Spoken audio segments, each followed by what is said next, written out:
Vous partez en vacances là? Non. Non du tout? Non, pourquoi? Non, je suis juste en vacances. D'accord. La semaine prochaine, par contre, je pars en vacances. Contrôle des papiers du véhicule ou bien dépistage de l'alcoolémie. Jusque-là, rien d'original. L'opération est même plutôt banale.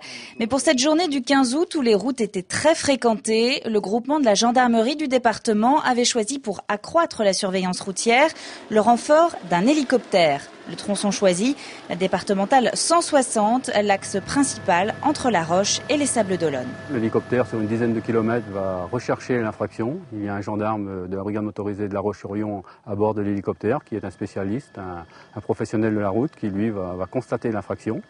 Il la signalera par radio et par visuel à des patrouilles motocyclistes qui sont au sol et prendront en compte l'automobiliste en infraction, le sortiront sur une bretelle et dans une zone de verbalisation sécurisée, il y aura une verbalisation du conducteur. Le genre d'observation réalisé à partir d'un hélicoptère est de nature comportementale. Par exemple, la vitesse excessive, les dépassements par la droite, la circulation sur la bande d'arrêt d'urgence ou encore le slalom entre les véhicules. Toutes ces infractions-là sont des contraventions de 4e classe qui encourent une amende de 135 € et des retraits de points allant de 2 à 4 points. La présence de l'hélicoptère devient désormais un appui non négligeable aux forces de la gendarmerie présentes au sol.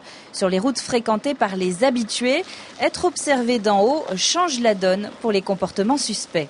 Le contrevenant ou le délinquant de la route, il a ses repères.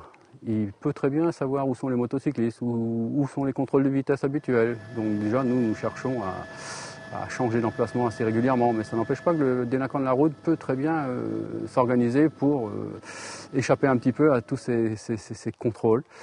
Et il faut qu'il intègre maintenant une composante, parce que de plus en plus, je pense que nous ferons appel aux appuis aériens. Il faut qu'il sache qu'il peut être surveillé du ciel et que l'infraction peut être constatée de très haut.